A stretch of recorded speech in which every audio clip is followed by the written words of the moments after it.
Hello everyone, welcome to my channel study की 98। दोस्तों, आज के इस क्लास में हम लोग डिस्कस करेंगे रेलवे ग्रुप डी साइंस, इसमें कि हम 30 प्रश्न का डिस्कस करेंगे जो कि आपके एग्जाम पॉइंट ऑफ व्यू से काफी महत्वपूर्ण होंगे। अगर चैनल पर पहली बार है तो चैनल को सब्सक्राइब करके बेल आइकन को प्रेस कर लीजिए, जब भी मैं वीडियो अपलोड करूं तो आप तक नोटिफिकेशन जाए और आसानी डेली प्रैक्टिस सेट को कर पाए। तो चलिए आज के इस क्लास को शुरू करते हैं। और पीडीएफ चाहिए तो वीडियो के डिस्क्रिप्शन में आपको टेलीग्राम का लिंक मिल जाएगा, वहां से जाकर आप टेलीग्राम में जुड़ जाएंगे, वहां पर आपको डेली प्रैक्टिस सेट मिल जाएगा रिविजन के लिए, और वहां से जाकर आप डेली रीड कर सकते हैं। चलिए आज के इस क्लास को शुरू करते हैं। पहला प्रश्न ये आप सभी के सामने, यहाँ पर एक नंबर आपको बताना, सारे प्रश्न आपके एग्जाम पॉइंट ऑफ व्यू से काफी महत्वपूर्ण है, आपको अटेम्प्ट करने का प्रयास करना जो कि आपको मेरिट तक पहुंचा सकता है।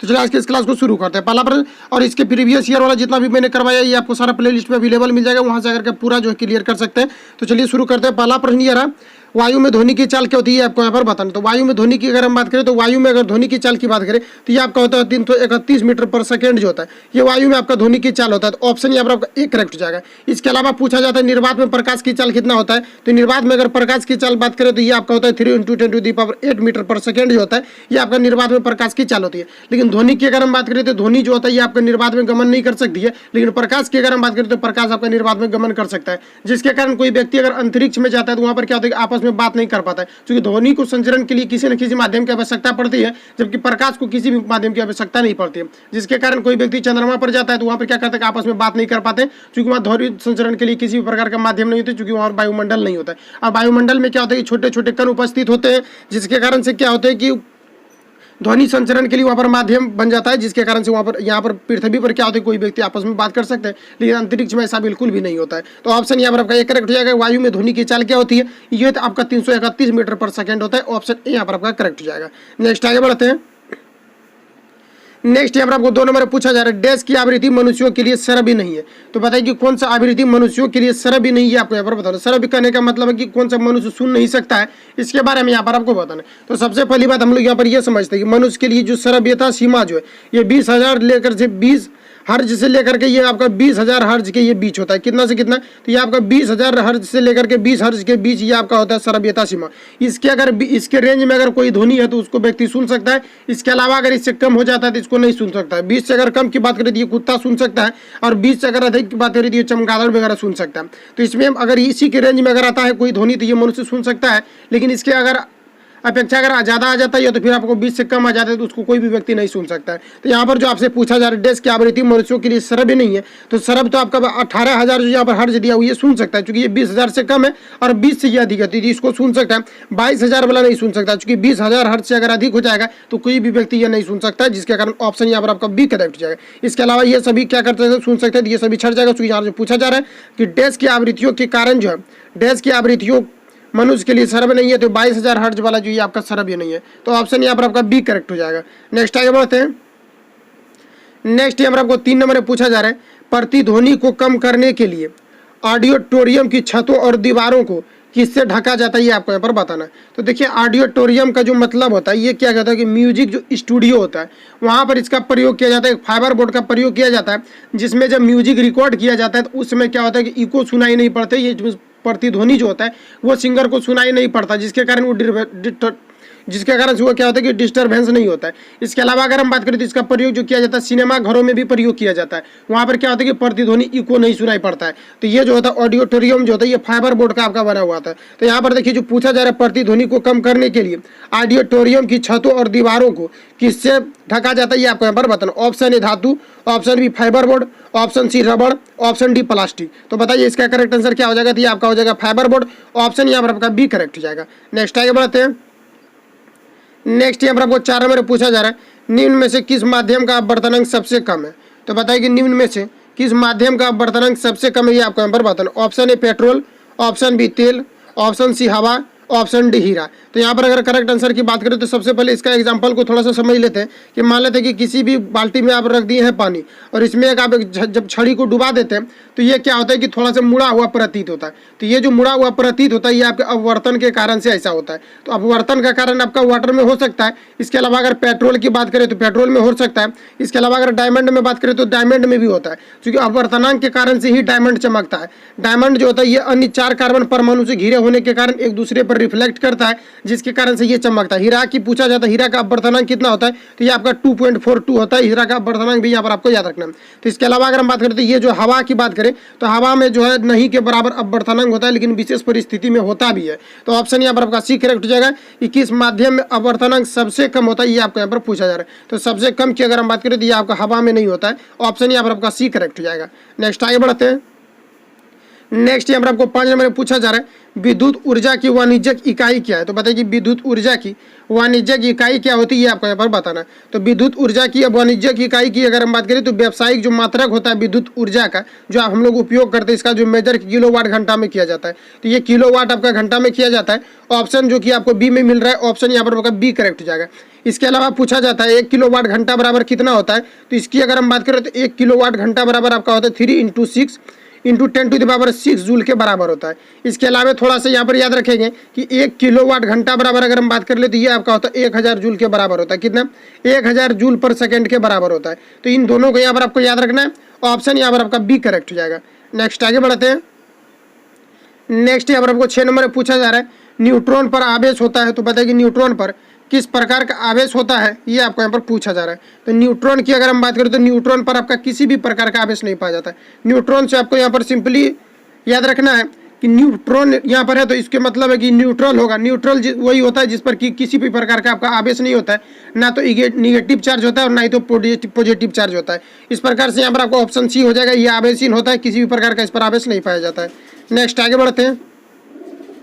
नेक्स्ट यहाँ पर आपको 7 नंबर में पूछा जा रहा है एम्पियर सेकेंड किसका मात्रक होता है। तो बताइए कि एम्पियर सेकेंड किसका मात्रक होता है, ये आपको यहाँ पर पूछा जा रहा है। ऑप्शन ए आवेश का, ऑप्शन बी ऊर्जा का, ऑप्शन सी शक्ति का, ऑप्शन डी प्रतिरोध का। तो यहाँ पर अगर हम करेक्ट आंसर की बात करें तो ये आपका हो जाएगा आवेश का। ऑप्शन यहाँ पर आपका एक करेक्ट हो जाएगा। लेकिन आप लोगों ने पढ़ा होगा आवेश का जो इकाई होती है ये आपका कूलम्ब होता है। क्या होता है? ये आपका कूलम्ब होता है। लेकिन कूलम्ब बराबर आपका जो है ये आपका यहाँ पर क्या पूछा जा रहा है एम्पियर सेकेंड। तो कूलम बराबर जो आपका ये होता है ये आपका एम्पियर सेकेंड भी होता है। तो इन दोनों को यहाँ पर आपको याद रखना है। विशेष परिस्थिति में ऐसा पूछा जाता है और रेलवे के ग्रुप डी का जो एग्जाम आप देने वाले हो इसमें आपको क्वेश्चन जो है बहुत बेहतरीन तरीका से भी फंसाया जाता है। ऑप्शन यहाँ पर आपका ए करेक्ट हो जाएगा, इसलिए आपको सभी प्रकार से पढ़ना है। नेक्स्ट आगे बढ़ते हैं। नेक्स्ट यहाँ पर आपको 8 नंबर में पूछा जा रहा है एक डायमंड में प्रत्येक कार्बन परमाणु डैश से बंधे होते हैं। तो बताइए कि एक डायमंड में, डायमंड करने का मतलब है कि हीरा, तो ये यहाँ पर बताना एक डायमंड में प्रत्येक कार्बन परमाणु डैश से बंधे होते हैं, ये कितने अन्य कार्बन परमाणु के साथ बंधे होते हैं, ये आपको यहाँ पर पूछा जा रहा है। तो अभी तुरंत बताइए कि अन्य 4 कार्बन परमाणु से बंधे होते हैं, जिसके कारण से हीरा क्या होते हैं कि चमकते हैं। तो इसकी अगर हम बात करें तो ऑप्शन यहाँ पर आपका डी करेक्ट हो जाएगा कि अन्य 4 कार्बन परमाणु से बंधे होते हैं। तो ऑप्शन यहाँ पर होगा डी करेक्ट हो जाएगा। हीरा की अपवर्तनांक की बात की है कि इसका 2.42 हीरा का जो है यह अपवर्तनांक का मान होता है। यहाँ पर आपका ऑप्शन डी करेक्ट है। हीरा चमकने का कारण है पूर्ण आंतरिक परावर्तन, टोटल इंटरनल रिफ्लेक्शन के कारण से हीरा आपका चमकता है। तो ऑप्शन यहाँ पर डी करेक्ट है। हीरा जो है पूछा जाता है कार्बन का प्रकृति में शुद्धतम रूप क्या है, तो ये आपका हीरा हो जाएगा। इसके अलावा अगर हम बात करें तो कार्बन का 2 अपर रूप, एक हीरा दूसरा है आपका ग्रेफाइट। तो ये भी आपको यहाँ पर याद रखना। ऑप्शन यहाँ पर आपका डी करेक्ट है। हीरा प्रकृति में सबसे, कार्बन का सबसे कठोर अगर भाग की बात करें तो ये आपका हीरा है। तो ऑप्शन डी करेक्ट है। नेक्स्ट आगे बढ़ते हैं। नेक्स्ट यहाँ पर आपको 9 नंबर में पूछा जा रहा है ग्रेफाइट क्या है। तो बताइए कि ग्रेफाइट क्या, ये आपको यहाँ पर बताना। तो अभी तुरंत बताइए ग्रेफाइट क्या है। तो ये कार्बन का आपका अपरूप माना जाता है, माना नहीं जाता बल्कि है ही। कार्बन का 2 अपरूप है, एक हीरा दूसरा है आपका ग्रेफाइट। तो यहाँ पर ऑप्शन ए आपका करेक्ट हो जाएगा। इसके अलावा अगर हम बात करें तो पूछा जाता है ग्रेड पेंसिल में किसका प्रयोग किया जाता है। तो ग्रेड पेंसिल की अगर हम बात करें तो इसमें आपका किया जाता है ग्रेफाइट का प्रयोग किया जाता है। इसके अलावा स्नेहक में जो प्रयोग किया जाता है ग्रेफाइट का किया जाता है। ग्रीस जो ग्रीस के रूप में भी इसका प्रयोग किया जाता है, जहाँ पर 2 धातु का रगड़ होता है वहाँ पर क्या हुआ था ग्रीस का प्रयोग किया जाता है, जो कि आपका ग्रेफाइट का बना हुआ होता है। ऑप्शन यहाँ पर आपका ए करेक्ट हो जाएगा। नेक्स्ट आगे बढ़ते हैं। नेक्स्ट यहाँ पर आपको 10 नंबर में पूछा जा रहा है इनमें से कौन सा रक्त समूह यूनिवर्सल दाता माना जाता है। तो बताइए इनमें से कौन सा रक्त समूह यूनिवर्सल दाता माना जाता है, ये आपको यहाँ पर बताना है। तो देखिए अगर यहाँ पर हम करेक्ट आंसर की बात करें तो ओ जो होता है जिसका भी ब्लड ग्रुप ओ पॉजिटिव होता है, ये क्या होता है कि ये यूनिवर्सल दाता माना जाता है। ये किसी को भी डोनेट कर सकता है, लेकिन ये व्यक्ति अगर एक्सेप्ट करेगा तो सिर्फ ओ वाला से ही एक्सेप्ट कर सकता है, अन्यथा किसी से भी नहीं कर सकता है। अगर हम बात करें तो ये किसी को भी डोनेट कर सकता है। इसके अलावा याद रखेंगे ये भी जिसका ब्लड ग्रुप होता है ये किसी से भी एक्सेप्ट कर सकता है, लेकिन डोनेट ये किसी को नहीं कर सकता, ये सिर्फ कर सकता है किसको, तो ये ए बी वाला को ही कर सकता है। तो इतना फैक्ट याद रखना है, ऑप्शन यहाँ पर आपका बी करेक्ट हो जाएगा। इनमें से कौन सा यूनिवर्सल जो है दाता माना जाता है, सार्वभौमिक दाता माना जाता है, तो ये आपका ऑप्शन बी ओ को माना जाता है। नेक्स्ट आगे बढ़ते हैं। नेक्स्ट यहाँ पर आपको 11 नंबर में पूछा जा रहा है, निम्नलिखित में से कौन सा अशुद्ध रक्त संचार करता है। तो बताइए कि निम्नलिखित में से कौन सा अशुद्ध रक्त संचार करता है, ये आपको यहाँ पर बताना है। तो ये ऑप्शन ए में दिया हुआ पल्मोनरी सीरा, ऑप्शन बी अल्बरोनी अल्बओली, ऑप्शन सी में दिया हुआ पल्मोनरी धमनी, ऑप्शन डी महाधमनी। तो यहाँ पर करेक्ट आंसर की अगर हम बात करें तो ये आपका पल्मोनरी धमनी हो जाएगा। ऑप्शन यहाँ पर आपका सी करेक्ट हो जाएगा। पल्मोनरी धमनी में और शुद्ध रक्त का प्रवाह होता है। इसके अलावा अगर हम बात करें कि शुद्ध रक्त का किस में प्रवाह होता है, तो ये सीरा में होता है। सीरा में क्या होता है कि शुद्ध रक्त का प्रभाव होता है जो कि सभी अंगों तक पहुंचाने का कार्य करती है। पुनः जब रिटर्न आता है तो वो धमनी में आपका सीरा में प्रवेश कर जाता है, यानी पल्मोनरी धमनी में प्रवेश कर जाता है। उसके बाद वो पुनः लाया जाता है, पुनः वो उसका क्या होता है, प्यूरिफिकेशन होता है। प्यूरिफिकेशन होने के बाद गुर्दा के द्वारा प्यूरिफिकेशन होता है, उसके बाद पुनः सभी अंगों तक पहुँचाया जाता है, जिसको कि हीमोग्लोबिन के द्वारा पहुँचाया जाता है। तो ऑप्शन यहाँ पर आपका सी करेक्ट हो जाएगा। नेक्स्ट आगे बढ़ते हैं। नेक्स्ट यहाँ पर आपको 12 नंबर ये पूछा जा रहा है, मानव शरीर के किस अंग पर एंजियोप्लास्टिक की जाती है। तो बताइए कि मानव के किस अंग पर एंजियोप्लास्टिक की जाती है, प्लास्टिक की जाती है, आपको यहाँ पर बताना है। तो ऑप्शन ए गुर्दा, ऑप्शन बी फेफड़ा, ऑप्शन सी हृदय, ऑप्शन डी पेट। VVI क्वेश्चन यहाँ पर आपको बताना है, मानव शरीर के किस अंग पर एंजियोप्लास्टिक की जाती है, तो ये आपका हृदय पर किया जाता है। ऑप्शन यहाँ पर आपका सी करेक्ट हो जाएगा। ठीक है, तो यहाँ पर आपका ऑप्शन जो है यहाँ पर आपका सी करेक्ट हो जाएगा। यहाँ पर अगर हम बात कर ले एंजियोप्लास्टी जो इसका कार्य क्या है, तो इसका कार्य है मनुष्य के फेफड़ों तक, मनुष्य के कहाँ तक, तो ये मनुष्य के क्या सॉरी ये हृदय तक, मनुष्य के हृदय तक क्या करता है कि रक्त पहुंचाने का इसके द्वारा कार्य किया जाता है। इसलिए इसका प्रयोग किया जाता है हृदय में किसी भी प्रकार की समस्याएं आती है ब्लड से रिलेटेड, तो वहाँ पर क्या किया जाता है, एंजियोप्लास्टी का प्रयोग किया जाता है। इस प्रकार से यहाँ पर आपको ऑप्शन नंबर सी करेक्ट हो जाएगा। नेक्स्ट आगे बढ़ते हैं। नेक्स्ट यहाँ पर आपको 13 नंबर में पूछा जा रहा है, YBS श्वसन क्या है। तो बताइए कि YBS श्वसन क्या है, ये आपको यहाँ पर बताना। तो देखिए एक होता है YBS श्वसन, एक होता है OYBS श्वसन। तो YBS श्वसन की अगर हम बात करें तो YBS श्वसन में क्या होता है कि ऑक्सीजन की उपस्थिति में श्वसन होता है, और OYBS श्वसन में क्या होता है कि ऑक्सीजन की अनुपस्थिति में, जहाँ पर ऑक्सीजन की उपस्थिति नहीं होती है वहां पर ये होता है। तो यहाँ पर अगर करेक्ट आंसर की बात करें तो ऑप्शन नंबर यहाँ पर आपका बी करेक्ट है। ऑक्सीजन की उपस्थिति में जो श्वसन होता है इसको हम लोग YBS श्वसन के नाम से जानते हैं। ऑप्शन यहाँ पर आपका बी करेक्ट हो जाएगा। नेक्स्ट आगे बढ़ते हैं। नेक्स्ट यहाँ पर आपको 14 नंबर में पूछा जा रहा है, अल्ट्रा फिल्ट्रेशन संबंधित है। तो बताइए कि अल्ट्रा फिल्ट्रेशन ये किससे संबंधित है, ये आपको यहाँ पर बताना है। ऑप्शन ए श्वसन, ऑप्शन बी पाचन, ऑप्शन सी उत्सर्जन, ऑप्शन डी प्रसारण। तो बताइए कि आपका अल्ट्रा फिल्ट्रेशन जो है ये आपका किससे संबंधित है। तो अल्ट्रा फिल्ट्रेशन की अगर हम बात करें कि फिल्ट्रेशन से ही आपको यहाँ पर पता चल रहा है कि ये उत्सर्जन से संबंधित होता है। ऑप्शन यहाँ पर आपका सी करेक्ट हो जाएगा। नेक्स्ट आगे बढ़ते हैं। नेक्स्ट यहाँ पर आपको 15 नंबर में बताना है, मनुष्य के शरीर में खून के शुद्धिकरण की प्रतिक्रिया को क्या कहते हैं। तो बताइए कि मनुष्य के शरीर में खून के शुद्धिकरण की प्रक्रिया को क्या कहा जाता है, ये आपको यहाँ पर पूछा जा रहा है। इसकी अगर हम बात करें तो ये डायलिसिस किया जाता है। ऑप्शन ए आपका करेक्ट हो जाएगा। और डायलिसिस की अगर हम बात करें जब गुर्दा कार्य करने बंद कर देता है, यानी किडनी जब कार्य करना बंद कर देता है, तो उस स्थिति में डायलिसिस एक मशीन होता है जिसको कि लगाया जाता है। ऑप्शन यहाँ पर आपका ए करेक्ट हो जाएगा कि मनुष्य के शरीर में खून के शुद्धिकरण की प्रक्रिया को क्या कहा जाता है, तो इसको डायलिसिस कहा जाता है। ऑप्शन यहाँ पर आपका ए करेक्ट हो जाएगा। नेक्स्ट आगे बढ़ते हैं। नेक्स्ट यहाँ पर 16 नंबर पूछा जा रहा है, मस्तिष्क जिम्मेदार है। तो बताइए कि मस्तिष्क ये आपका किसके लिए जिम्मेदार है, ये आपको यहाँ पर पूछा जा रहा है। ऑप्शन ए सोचने के लिए, ऑप्शन बी हृदय गति नियंत्रण के लिए, ऑप्शन सी शरीर के संतुलन के लिए, ऑप्शन डी उपर्युक्त सभी के लिए। तो यहाँ पर आपका करेक्ट आंसर ऑप्शन नंबर जो है डी हो जाएगा। और इस प्रकार के प्रश्न में सभी जहाँ पर रहता है वहीं पर ये ऑप्शन रहता है। ऑप्शन यहाँ पर आपका डी करेक्ट हो जाएगा। इसके बारे में मैंने बता दिया है कि इसको कैसे टिक करना है आपको। तो ऑप्शन यहाँ पर आपका डी करेक्ट हो जाएगा कि मनुष्य के जो मस्तिष्क होते हैं ये सोचने के लिए, हृदय गति नियंत्रण के लिए, ऑप्शन सी शरीर के संतुलन के लिए, इन सभी के लिए उत्तरदायी होता है। ऑप्शन यहाँ पर आपका सी करेक्ट हो जाएगा। नेक्स्ट आगे बढ़ते हैं। नेक्स्ट में यहाँ पर आपको पूछा जा रहा है, मनुष्यों में एक संयोजी उत्तक के उदाहरण को पहचाने। तो बताइए कि मनुष्य में एक संयोजी उत्तक के कौन सा उदाहरण, ये आपको यहाँ पर बताना है।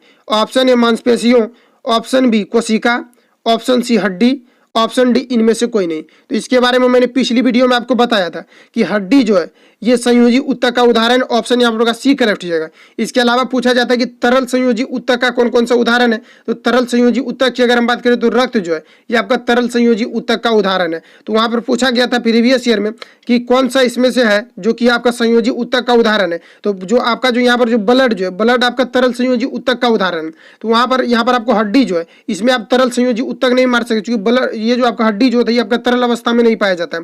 लेकिन दोनों देकर के पूछा था कि कौन सा इसमें संयोजी उत्तक का उदाहरण, तो संयोजी उत्तक दोनों हो जाएगा आपका। तो ऑप्शन यहाँ पर आपका सी करेक्ट हो जाएगा। और वहां पर भी आपका जो क्वेश्चन में जो दिया था ये भी आपका वहां पर ऑप्शन सी में ही दिया था, ऑप्शन यहाँ पर आपका सी करेक्ट हो जाएगा। नेक्स्ट आगे बढ़ते हैं। नेक्स्ट यहाँ पर आपको बताना है मानव शरीर की त्वचा का सबसे बाहरी परत कहलाती है। तो बताइए कि मानव शरीर की त्वचा का सबसे बाहरी परत क्या कहलाती है, आपको यहाँ पर बताना है। तो इसकी अगर हम बात करें तो ऑप्शन ए दिया हुआ melanin, option B endodermis, option C epidermis, option D hypodermis. Hypodermis तो यहाँ पर करेक्ट आंसर की बात करें तो मानव शरीर की जो बाहरी त्वचा होती है ये आपका मेलेनिन कहलाता है, ऑप्शन ए करेक्ट हो जाएगा। किसी भी व्यक्ति का जो रंग का निर्धारण होता है ये आपका मेलेनिन के कारण से ही होता है, ऑप्शन ए करेक्ट हो जाएगा। इसके अलावा अगर हम बात करें कि मनुष्य का तो जो त्वचा होता है ये कितने परत से घिरा होता है, तो ये आपके 3 परत से घिरा होता है, इसको भी आपको यहाँ पर याद रखना है, ऑप्शन यहाँ पर आपका ए करेक्ट हो जाएगा। नेक्स्ट आगे बढ़ते हैं। नेक्स्ट यहाँ पर आपको 19 नंबर में पूछा जा रहा है निम्न में लाल संवहनीय संयोजी उत्तक है। तो बताइए कि निम्न में से कौन सा लाल संवहनीय संयोजी उत्तक है, ये आपको यहाँ पर पूछा जा रहा है। Option A plasma, option B श्वेत रुधिर कणिकाएं, ऑप्शन डी रुधिर, ऑप्शन डी लाल रुधिर कणिकाएं। तो यहाँ पर अगर करेक्ट आंसर की बात करें तो ये आपका रुधिर हो जाएगा। रुधिर का जो कलर होता है ये आपका लाल होता है, और ये जो है लाल संवहनीय उत्तक का उदाहरण है, ऑप्शन यहाँ पर आपका सी करेक्ट हो जाएगा। ये जो लाल होता है ये किसके कारण से, ये हीमोग्लोबिन में हीम नामक रंजक पाया जाता है जिसके कारण से होता है। तो वहां पर आपको हीम नामक रंजक नहीं लिखा रहेगा, सीधा वहां पर हीमोग्लोबिन लिखा रहेगा। लेकिन विशेष परिस्थिति में अगर पूछेगा किस कारण हीमोग्लोबिन में किस कारण से वो जो है हीमोग्लोबिन में क्या ऐसा पाया जाता है जिसके कारण रुधिर लाल होता है, तो वहां पर हीम नामक एक रंजक पाया जाता है जिसके कारण से लाल होता है। तो ऑप्शन यहाँ पर आपका सी करेक्ट हो जाएगा। नेक्स्ट आगे बढ़ते हैं। नेक्स्ट यहाँ पर आपको 20 नंबर में पूछा जा रहा है पौधे में लचीलापन प्रदान करने वाले अस्थायी उत्तक को क्या कहा जाता है। तो बताइए कि पौधे में लचीलापन प्रदान करने वाले अस्थायी उत्तक को किस नाम से जाना जाता है, ये आपको यहाँ पर बताना। Option A parenchyma, option B aerenchyma, option C collenchyma, option D इनमें से कोई नहीं। तो करेक्ट आंसर की अगर हम बात करें तो आपको कोलेनकाइमा के कारण से पौधे में लचीलापन पाया जाता है, तो ऑप्शन यहाँ पर आपका सी करेक्ट हो जाएगा। नेक्स्ट आगे बढ़ते हैं। नेक्स्ट यहाँ पर आपका किस नंबर में पूछा जा रहा है किसी लगाए गए बल के लिए यदि क्षेत्रफल कम हो तो दाब क्या होगा, ये आपको यहाँ पर बताना है। तो मान लेते कि ये किसी भी प्रकार का आपका ये बेस है, ठीक है, जिसको मान लेते किसी भी प्रकार का ये आपका क्या है, ये आपका सापट है, ठीक है। तो इस पर हम क्या करते हैं कि इस बिंदु पर यहाँ पर अगर हम बल्ब लगाते हैं, यहाँ पर क्या करते हैं हम यहाँ पर अगर दबाव डालते हैं, यहाँ पर अगर फोर्स लगाते हैं, तो इसका जब क्षेत्रफल अधिक होता है तो जितना क्षेत्रफल अधिक होगा उतना यहाँ पर दबाव क्या होगा, जमीन के अंदर कम लगेगा। क्षेत्रफल बढ़ाएंगे तो दबाव कम लगेगा, और क्षेत्रफल कम करेंगे तो दबाव आपका क्या होगा कि अधिक लगेगा। तो इस प्रकार से यहाँ पर आपको पूछा जा रहा है किसी लगाए गए बल के लिए यदि क्षेत्रफल कम, अगर क्षेत्रफल इस एरिया को हम कम कर देते हैं तो दाब क्या होगा, तो दाब आपका अधिक लगेगा। तो इस प्रकार से ऑप्शन यहाँ पर आपका सी करेक्ट हो जाएगा कि क्षेत्रफल घटाएंगे तो आपका दाब अधिक लगेगा, क्षेत्रफल बढ़ाएंगे तो दबाव कम लगेगा। तो ऑप्शन यहाँ पर आपका सी करेक्ट हो जाएगा। नेक्स्ट आगे बढ़ते हैं। नेक्स्ट यहाँ पर आपको 22 नंबर पूछा जा रहा है निम्न में से किस घनत्व का घनत्व जो है जल के घनत्व से अधिक होता है। तो बताइए कि निम्न में से किसका घनत्व जल के घनत्व से अधिक होता है, ये आपको यहाँ पर बताना। Option A quark, option B बर्फ, ऑप्शन सी लोहे की कील, ऑप्शन डी इनमें से कोई नहीं। तो यहाँ पर अगर करेक्ट आंसर की बात करें तो यहाँ पर जो पूछा जा रहा है आपसे निम्न में से किसका घनत्व जल के घनत्व से अधिक होता है, तो लोहे का कील जल के घनत्व से अधिक होता है। इसलिए घनत्व होता है कि लोहे के कील को जब आप पानी में फेंकोगे तो ये क्या होता है कि डूब जाता है, और जब डूब जाता है तो इसका मतलब है कि जल का जो घनत्व है जल के घनत्व की अपेक्षा कील का घनत्व अधिक है, इसलिए वो क्या करता है कि डूब जाता है। इसके अलावा अगर क्वार्क की बात करें और बर्फ की बात करें तो बर्फ अगर फेंक देते हैं आप पानी में तो वो क्या करता है कि वो ऊपरी सतह पर वो क्या करता है दिखता है, वो अंदर नहीं डूबता है, जिसके कारण से वो क्या होता है कि बर्फ पानी की तुलना में क्या होता है। और ऐसे भी आपको यहाँ पर पहले हम बता दिए कि बर्फ जो होता है बर्फ का घनत्व जो होता है पानी के घनत्व से कम होता है, ठीक है। ये भी आपका चूंकि उसके अंदर क्या होता है कि रिक्त स्थान हो जाते हैं। तो इस प्रकार से यहाँ पर ऑप्शन सी करेक्ट हो जाएगा कि कील का जो घनत्व होता है ये पानी के घनत्व से अधिक होता है। नेक्स्ट आगे बढ़ते हैं। नेक्स्ट यहाँ पर आपको 23 नंबर पूछा जा रहा है किस वैज्ञानिक ने सर्वप्रथम बर्फ के 2 टुकड़ों को आपस में घिसकर पिघला दिया। तो बताइए किस वैज्ञानिक ने सर्वप्रथम बर्फ के टुकड़ों को आपस में घिसकर पिघला दिया था, यह आपको यहाँ पर पूछा जा रहा है। Option A Rutherford, option B Joule, option C Davy, option D calcium, Celsius. तो यहाँ पर करेक्ट आंसर की बात करें तो ये डेबी के द्वारा सर्वप्रथम दो बर्फ को आपस में रगड़ करके पिघला दिया गया था। तो ऑप्शन यहाँ पर आपका सी करेक्ट हो जाएगा। नेक्स्ट आगे बढ़ते हैं। नेक्स्ट यहाँ पर आपको पूछा जा रहा है 24 नंबर में, जब बर्फ को 0 डिग्री सेंटीग्रेड ताप से 10 डिग्री सेंटीग्रेड ताप तक गर्म किया जाता है तो जल का आयतन क्या होगा, ये आपको यहाँ पर बताना है। तो देखिए इसके बारे में मैंने पहले आपको बता दिया था कि जब 0 डिग्री से लेकर के अगर 10 डिग्री तक किया जाता है तो चूंकि 4 डिग्री सेंटीग्रेड ताप पर क्या होता है कि जल का जो घनत्व होता है ये सबसे अधिक होता है। इसके बारे में मैंने पहले आपको बता दिया था कि जब 4 डिग्री प्लस में, आपको याद रखना प्लस में क्या होता है कि 4 डिग्री तक जब पहुंचेगा तो ये क्या होता है कि ये आप इसका आयतन क्या होता है कि सबसे अधिक हो जाता है। तो जब बर्फ को गर्म किया जा रहा है यहाँ पर तो 0 डिग्री से लेकर के कहाँ तक, जब 4, चूंकि 0 डिग्री पर क्या होता है कि कोई भी बर्फ अपना क्या होता है, अपना अवस्था में आ जाता है। कोई भी बर्फ क्या होता है जमना प्रारंभ करता है, लेकिन 0 डिग्री से ये गर्म कर रहा है तो इसका मतलब है कि जब ताप उसका हाई हो जाएगा, लो तो माइनस में तो जाएगा नहीं। तो यहाँ पर जब प्लस में जाएगा तो ये प्लस में कभी 4 पर पहुंचेगा, तो 4 में पहुंचेगा। जब 4 में ये पहुंचा तो उस समय क्या हो जाएगा आपका, सबसे पहले क्या हो जाएगा कि कम हो जाएगा। क्योंकि जब आगे बढ़े, जब 3 पर जिस समय ये होगा तो उस समय क्या होगा कि आपका जब 3 पर होगा तो इस समय क्या होगा तो कम होगा, और जब 4 पर पहुंचेगा तो अधिक हो जाएगा, और उसके बाद फिर क्या होगा आपका नॉर्मल हो जाएगा। तो इस प्रकार से अगर यहाँ पर बात करें तो यहाँ पर देखिए ऑप्शन ए में दिया वो बढ़ता है, ये गलत हो जाएगा। कम होता है ये भी घटता है, ये भी आपका कम हो जाएगा, कट जाएगा। ऑप्शन सी की अगर हम बात करें तो पहले बढ़ता है और उसके बाद कम होता है, तो पहले बढ़ता नहीं, ये आपका गलत हो जाएगा। क्योंकि पहले क्या होता है कि कम होता है, जब 0 डिग्री से जब हम गर्म करना इसको प्रारंभ करें, क्योंकि 0 डिग्री में क्या होता है कि कोई भी बर्फ में ये बर्फ की अवस्था में परिवर्तित होने लगता है। तो उसके पहले जब हम पॉजिटिव में जा रहे हैं तो सबसे पहले क्या होगा, कम होगा, उसके बाद 4 पर अधिक होगा, उसके बाद फिर आपका कम हो जाएगा। क्योंकि यहाँ पर क्या होगा, पहले कम होगा। जब 0 डिग्री से हम लोग पहले कहाँ पर 2 पर जाएंगे, उसके बाद 3 पर जाएंगे, तो 2 3 पर जाएंगे तो इसका मतलब वहाँ पर क्या होगा, सबसे पहले आपका कम होगा, उसके बाद 4 पर पहुंचेगा, तब ना आपका जो है अधिक हो जाएगा। तो इस प्रकार से ऑप्शन यहाँ पर आपका डी करेक्ट हो जाएगा कि पहले कम होगा उसके बाद आपका बढ़ेगा। तो ऑप्शन यहाँ पर आपका डी करेक्ट हो जाएगा। नेक्स्ट आगे बढ़ते हैं। नेक्स्ट यहाँ पर आपको 25 नंबर में पूछा जा रहा है, परमाणु क्रमांक को किस अक्षर द्वारा निरूपित किया जाता है। तो बताइए कि परमाणु क्रमांक द्वारा किस अक्षर को निरूपित किया जाता है, ये आपको यहाँ पर पूछा जा रहा है। तो परमाणु क्रमांक की अगर हम बात करें तो इसको जेड के द्वारा सूचित किया जाता है, और जेड बराबर आपका ई होता है और इसी के बराबर आपका पी होता है। जेड का जितना मान होगा उतना आपका इलेक्ट्रॉन का मान होगा, उतना आपका प्रोटॉन का मान होगा। तो यह याद रखना, अगर न्यूट्रॉन पूछा जाता है तब आप द्रव्यमान संख्या में परमाणु संख्या को माइनस करते हैं, तब आपका निकलता है न्यूट्रॉन। तो ये फॉर्मूला याद रखना, फॉर्मूला से रिलेटेड आपको प्रश्न पूछा जाता है न्यूमेरिकल टाइप का। तो यहाँ पर आपका ऑप्शन सी करेक्ट हो जाएगा कि परमाणु क्रमांक को किस अक्षर द्वारा निरूपित किया जाता है, ये जेड के द्वारा किया जाता है। ऑप्शन यहाँ पर सी करेक्ट हो जाएगा। नेक्स्ट आगे बढ़ते हैं। नेक्स्ट यहाँ पर आपको 26 नंबर में पूछा जा रहा है, एक परमाणु में न्यूट्रॉन की संख्या किसके बराबर होती है।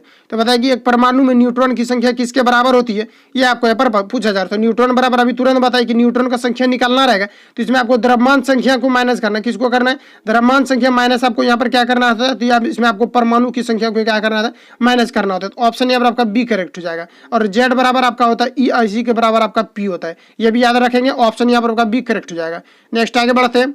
नेक्स्ट यहाँ पर आपको बताना डैश सबसे अधिक तन्य धातु है। तो बताइए कि सबसे अधिक तन्य धातु कौन से हो जाएगा, ये आपको यहाँ पर बताना है। तो सबसे अधिक की मैंने बात कर दिया था कि ये आपका सबसे अधिक की अगर हम बात करें तो ये आपका गोल्ड होता है। तो ऑप्शन यहाँ पर आपका देखिए सी में दिया हुआ correct answer option number C हो जाएगा।